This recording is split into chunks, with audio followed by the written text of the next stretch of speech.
வாட்ஸ்அப்பில் ஒரு நபர் வந்து பார்த்திங்கன்னா நம்மகிட்ட ஒரு கேட்ட கேள்விக்கு நம்ம பதில் சொல்கிற விதமாக வந்து பார்த்திங்கன்னா இந்த வீடியோவை போட்டிருக்கோம். வீடியோ ஃபுல்லாக பாருங்கள். அது என்ன கேள்வி, அதுக்கான பதில் என்னங்கிறது இந்த வீடியோ முழுவதுமாக பார்த்தா அதில் இருக்கும். இந்த மாடை பொறுத்தவரையில் நம்ம திருநெல்வேலி பக்கத்தில் ஒரு கிராமத்துக்கு விற்பனை பண்ணியிருந்தோம். அது என்ன கேள்வி அப்படின்னு பார்த்தா, நான் வந்து ஒரு வீடியோவில் சொல்லியிருந்தேன். இந்த மாடை வந்து பார்த்திங்கன்னா கிட்டத்தட்ட ஒவ்வொரு ஏரியாவில் அணில் தோல்னு சொல்லுவாங்க. சில ஏரியாவில் வந்து பார்த்திங்கன்னா மாடோட தோல் வந்து பார்த்திங்கன்னா வவ்வா தோல்னு சொல்லுவாங்க. அது மாதிரி பார்த்திங்கன்னா சில ஏரியாவில் பீத்தோல்னு சொல்லுவாங்க.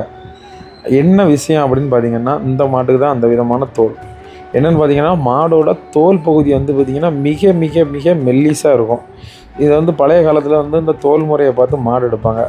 எதுக்காக பார்த்திங்கன்னா, அப்படி தோல் முறையில் இருக்கக்கூடிய மாடுகள் எல்லாமே வந்து பார்த்திங்கன்னா உடம்புல வந்து பார்த்திங்கன்னா நல்ல கரியேத்தங்கள் இருக்காது. மாடை பொறுத்தவரை லைட்டான மெலிவு இருக்கும்.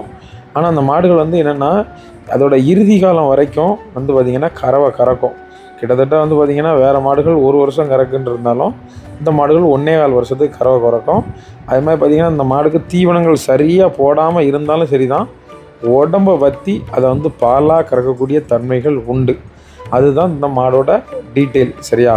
இது வந்து ஒரு கஸ்டமர் நம்மகிட்ட வாட்ஸ்அப்பில் வந்து மெசேஜ் மூலமாக கேட்டதால் அதுக்கு பதில் சொல்கிற விதமாக வந்து நம்ம இந்த வீடியோ போட்டிருக்கோம்.